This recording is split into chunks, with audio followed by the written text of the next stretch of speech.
You said you don't necessarily think that what's going on is about the kind of micro issues that you just described. And I think that's absolutely true. I've been working with conservatives internationally and centralist liberals too on the construction of something like a more profound underlying traditionalist narrative.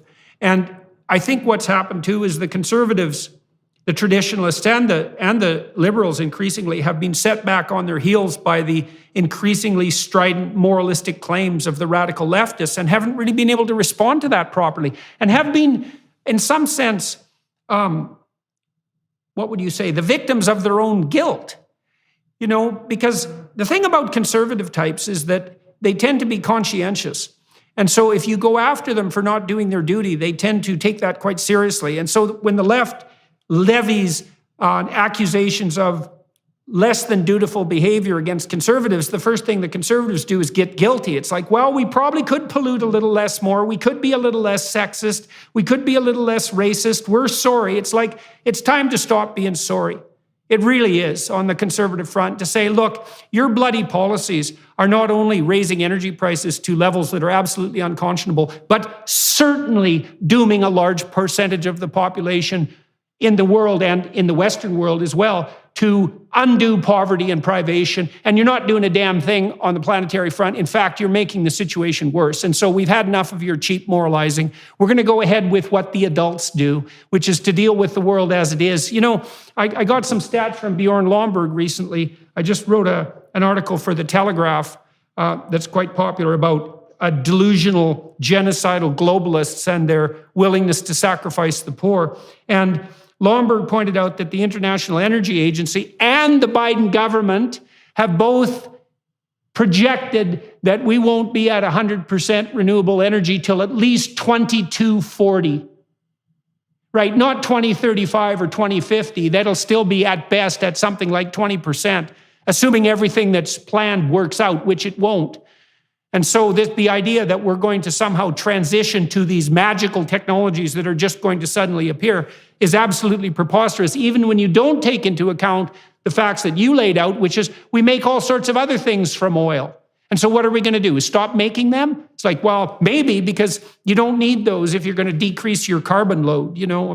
We're never going to get to 100% renewable. I may as well just put that on the table. Because when you think about what you need to get to 100% renewable, especially if you're talking about battery power to back it up, where are we going to get the lithium and the cobalt and the nickel? You have to mine the surfaces in order to do that, but the environmentalists are opposed to mining as well. Every time you try to get a mining operation going, you've got a wall and an army of environmentalists trying to stop you there also.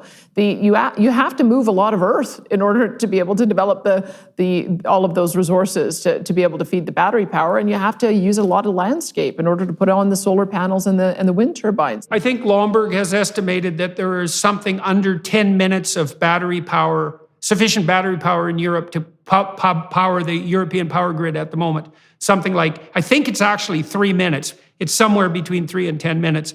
And all the vaunted improvements in battery technology that we're supposed to be zipping along like mad by now haven't manifested themselves. And so that's a non-starter as well. Well, let me tell you what I think the future is, honestly. And I think Canada is well on its way in helping to develop this future. I think hydroelectric power is the future. I think nuclear is the future, particularly small modular nuclear reactors, which we're going to be rolling out in Ontario and New Brunswick very shortly.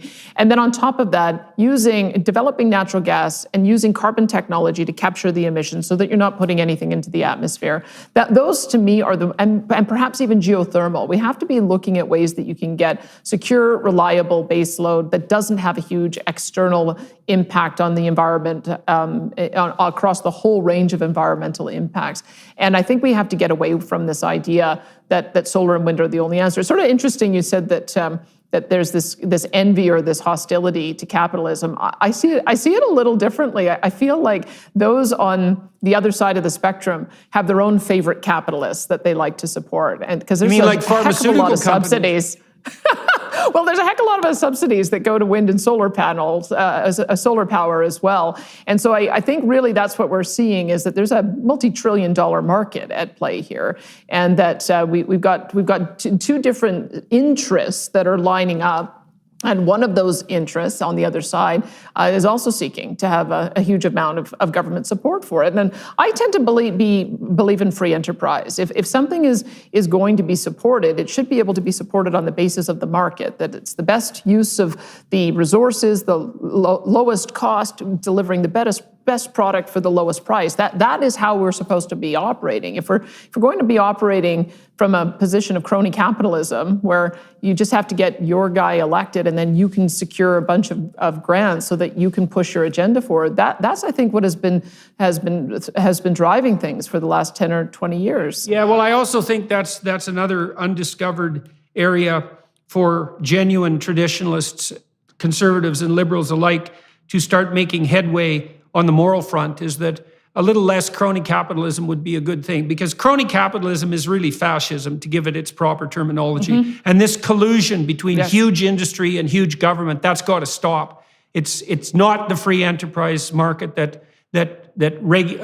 properly responds to transformations of demand and supply. It's top-down collusion, and it's aided and abetted by very large players, and that's really got out of hand as well. I think the Conservatives would do well to address that as much as they possibly can.